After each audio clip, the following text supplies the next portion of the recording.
Hey, what's up, guys? We just got the Jeep, so I'm gonna go through today what all the junk I bought. I got a box full of stuff. Oh, Ed's wanting to be in the video. I got a whole box full of stuff to protect this thing. We're gonna protect our investment a little bit, but we're gonna scratch it, so it's gonna happen. But I wanted to at least, some of the stuff, protect it, not like rust and stuff. So I'll show you guys kind of what I'm doing, walk you through it. Okay, first thing we're gonna do is we're gonna replace these floor mats. These ones are just the stock one, stock carpet, and that's not gonna do with this guy, right? So let's go grab what we got planned for that. Well, here's what we got. Our friends at Last Fit, I had some in my GX. I went and I sent them a message. I said, hey, can we get some for the Jeep? I want to show, I love the quality in those so well. I'm not even going to try buying some other brands because they're just so good. So we're gonna get these bad boys. If you guys want to set, of course, there's going to be links to everything in the description. I got like Amazon, like affiliate links, so I don't really get any money. This is the only sponsorship. Wasn't paid. They just gave it to me for the review and the video. But I'll have a code for a discount code and then the affiliate link, so you guys can either click it or not. It doesn't really matter. There's no money really made on these. I just want to show these off because these are high quality. Sick. Let's get them in the car. First, you're gonna start off just gonna pull straight up on those tabs, come right out. You save those for the next order, but you want to take those out, make sure they don't interfere with the new mats. I think actually we'll just leave that plastic down. It's not gonna hurt anything. They'll protect it. Grab the correct mat. I mean, just look at the difference in coverage there. It's gonna be nice. See if I can do this one-handed. How pro of a YouTuber I am. Oh. Maybe first shot. Where's the little thing? Oh, there it is. Oh, there we go. Perfect. Got one. Ooh. Trying to line it up. It's easier if you have two hands. But let's see. Let me just get the rest of these in. That's pretty much the only hard one. Just pop them straight out, and I'll show you guys what they look like with them in. Just want to show you guys real quick. Just pulled out the factory floor mats, and I mean, it's really all you get. You don't even get any kind of coverage right here in the middle. And look how far these go back. Pretty nice. These are gonna be good. Very good. Okay, I got my light out so we can actually see these bad boys. I love the tread design. I mean, it looks pretty cool.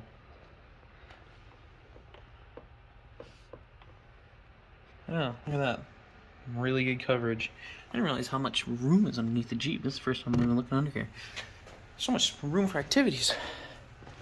But yeah, there's the front one. Good space right there.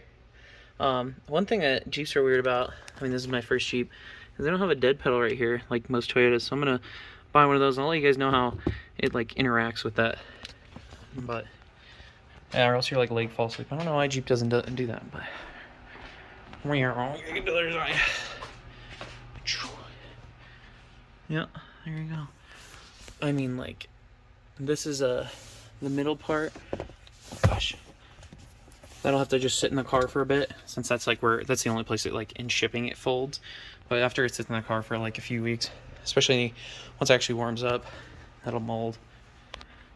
Yeah, and then this is where I found out your driver gets less room in their foot compartment because this mat's bigger. But yeah, look at that. I may need to get some sill protectors. I need to protect that really well. But yeah, first mod done. Yeah, I really appreciate Last Fit sending those out and instantly being able to protect the Jeep.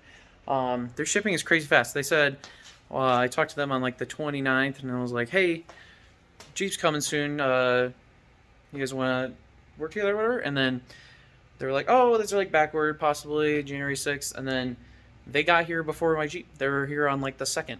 I'm like, can't even get that kind of ship with Prime. So let's get on to the other stuff. Okay, next thing, I got these little protectors to protect the hinges and stuff because, I mean, I don't know if you can tell. I mean, they put a little clear bra right here on the fenders, but tires are gonna stick out. They're gonna shoot rocks at this, and these doors are made of aluminum, I think, but the coating on them, I mean, it's a Jeep thing. I mean, I've used Toyota quality, so now we gotta do all this stuff to fix the Jeep stuff, but Toyota doesn't make anything cool like this. So basically, we're gonna throw these little plastic protectors on. They just look like they got like some 3M adhesive on the back. I got the carbon fiber. We'll see how it looks. If it looks too boy racer, I'll just paint them black. But they might look cool. We'll see. I mean, it's a Jeep thing to be tacky, right? So let's get them installed. Even though it's brand new, there's a little bit of dust. I'm gonna go around and spray all the hinges with some Windex. Watch your head. Boop. Oh, those really sound solid. But yeah, some Windex, do all these, get all the dust off so we got good adhesion. Okay, this process is a little tedious. I kind of hate them right now. But it's really cold out here, so I kind of wanted to show you guys real quick. I'm peeling like all the little 3M, the backing paper. But while I'm doing it, because the adhesive stuff works better when it's warm, I got the space heater right here and the box came in. So it's like, so it's getting all warm. And then when I throw those on the Jeep, they should stick. Probably, maybe, we'll see. Just wanted to show you guys real quick kind of how they go on.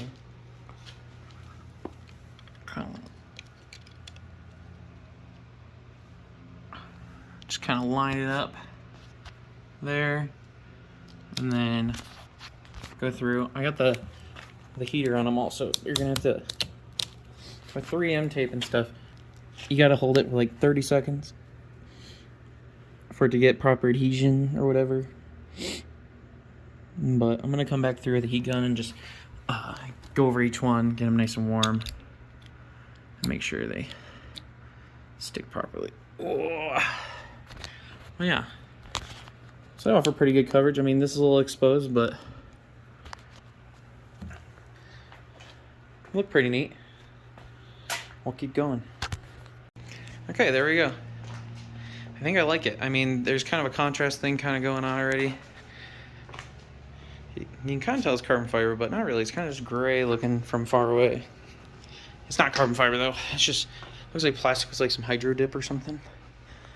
But yeah, they went on pretty well. 10 out of 10 I recommend. Link in the description. Another thing I would go through and do, I see it all over, people having a bunch of check engine lights and stuff eventually.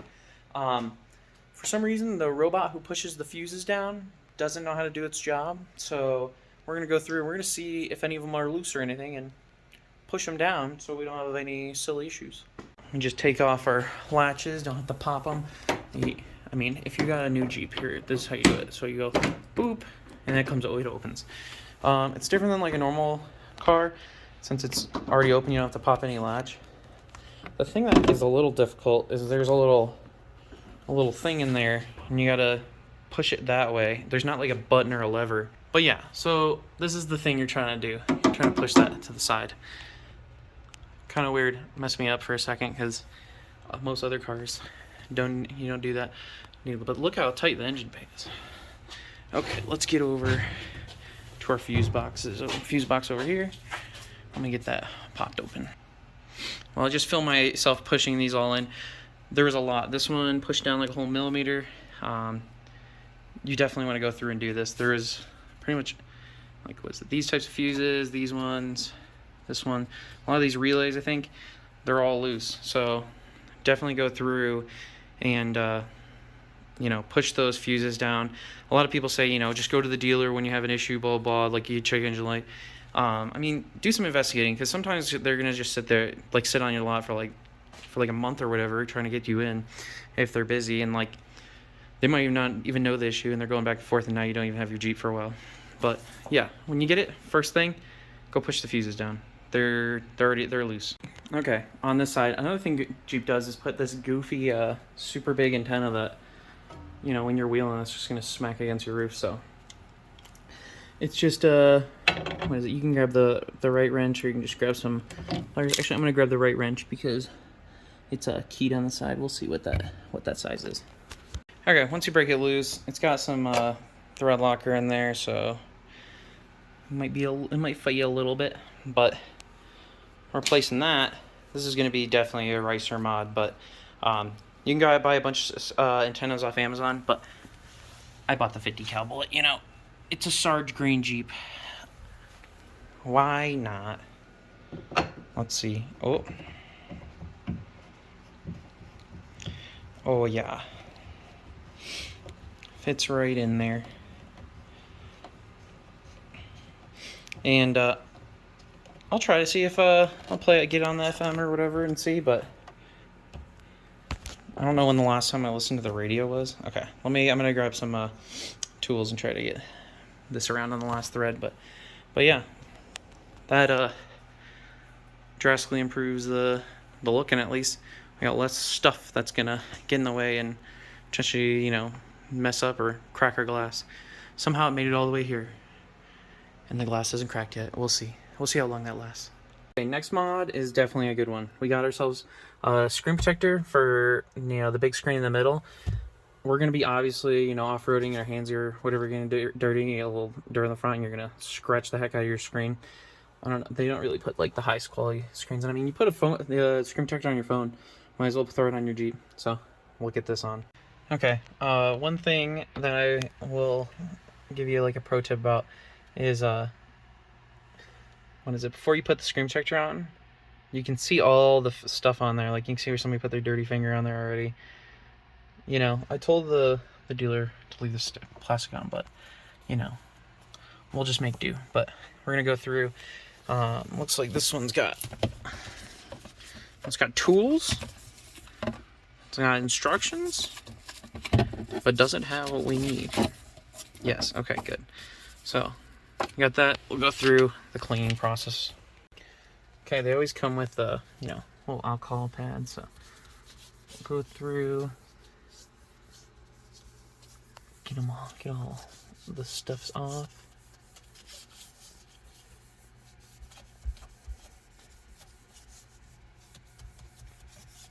Okay, cool. Now, when you set that down, don't use it again. And now you can kind of see where it's drying up. I usually wait and see how bad it is. If it needs the microfiber, I will. But most of the time, the microfiber has more dust on it than what the screen has. So you're just gonna do more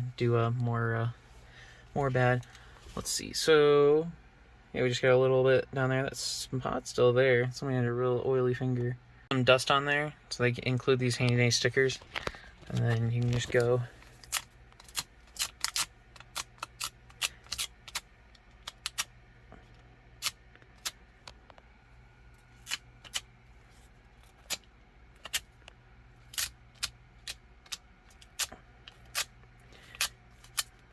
If it's a windy day, I would either do inside or just shut your door, of course. But we're ready now for the big show, so I'm gonna throw this on. So it's right now. You can kind of see. Just put it on. It's like the sign you did. Oh, hey guys. But you can see where you see the adhesive like going up the thing. And if you got any dust in there, you'll see it pretty immediately. Oh, there must be one little piece. Look at that, not a single bubble. But tempered glass is pretty nice, so if you had a bubble or something, usually you can push it down and it'll be strong enough to go around it. Don't try to pull it off. Once you pull it off, all the dust that's around will go on it. The whole screen's ruined. So, you know. And then when I was lining it up, it almost, because the bezel around here doesn't like sit right on the screen, so I kind of like put the bottom in first and then just like pushed it forward, and that seemed to do the trick. But yeah, nice. Look at that, like $5 or whatever it is on Amazon, and now the screen won't have any issues. So, you know, pro tip for, you know, when you got the touchscreen and these new screens. My fiance's RAV4, that's got a plastic screen in it, and sure, it already got a little scratch in it. So, but yeah, the steering was pretty cool. You get the okay, whatever. We'll get on to the next mod. Okay, guys, this is going to be the final cheat mod. These are what is it? They're little covers for parts in the frame. So this part goes. I'll show you. So Jeep and their genius decided that they didn't want to include any kind of like covers or anything, but right in your wheel well, you got, you know, your big wide open spot right there, and I'm pretty sure, yeah, so that's where your bolt goes through for your upper control arm, and then right up here you got your whatever, the other little hole. And one thing actually you can notice right now, which I'm going to go through, you see that? That's a little surface rust around it. So what I plan to do before I undercoat it will be, I'm going to go through and hit some of these spots with some spray paint and make sure we got a good coating of paint. I mean, when I just feel inside here, it's really rough and, like, you know, it almost looks like mill scale in there. And other people have said, like, there's certain spots in their frame that, like, it was literally just bare. So if you live in one of the cold weather climates that use salt, first thing to check, you don't want to have a rusty brand new car. So we'll get to that. The last thing we're gonna do today for this video is we're removing these sides. They're really silly looking, and I mean, it helps for like crash protection or whatever, but they're really unnecessary. I mean, it's like the tire's right there. Like, what are you gonna do? So we're gonna pull those off. I'll show you, but basically just take the bolts off and it comes right out. I'm gonna post another video going through the frame and, you know, touching it up before I go and use it. So let's get this front off. Okay, looks like this is like a T45, maybe it's a 46, but we're close enough. And of course I'm not gonna use their toolkit because I got power tools. Those are definitely in there. Okay, after you get all the bolts out on the back and front, this whole thing just slides right out. Look how much better that looks. And we're gonna take our bolts, put them right back in, and they'll look good. Okay, we got all these bolts off, and you just give it a little wiggle. Boop. Look at that. We are set up. Now you just use these as boat anchors. Actually, you could use them as wheel chocks. That's actually kind of handy, but that's like a significant amount of weight. We're losing weight here. We're gonna get like 0.2 ampegas, so that's pretty good. But I'll throw a picture. You see the thumbnail. That'll be the new look, but that looks great. Okay, guys. Last thing I'm gonna do is just go remove all the dealer's paraphernalia, because they like to put their name on all your stuff that you just spent a whole ton of money about. I mean, they were like mediocre dealer. They gave me a great deal, but that's, yeah, they put their, like, how many stickers do you need? You already got your silly little license plate cover. So I'm gonna get all that stuff off. If you guys enjoyed this video, I really appreciate you watching. If you're ready for more 392 videos, because we're going to King of the Hammers. That's where I got my sweatshirt last year. But we're going to King of the Hammers this year, so there's gonna be a lot of cool footage, videos and stuff from that. So see you guys later. I appreciate you guys watching.